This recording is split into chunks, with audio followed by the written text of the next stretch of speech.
In today's video, I'll teach you how to turn on professional mode on X. So first of all, launch Open X application on your device. Make sure you're logged in to your account. So what you have to do is tap on the profile icon that you can see at the top left corner of your screen.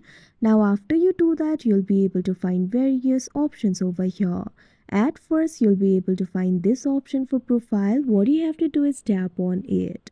Now after you do that, you'll be led to your profile interface. If you want to turn on the professional mode, what you have to do is simply tap on the edit icon that you can see right over here on your screen. Now you'll be able to edit your profile. Scroll down to the bottom.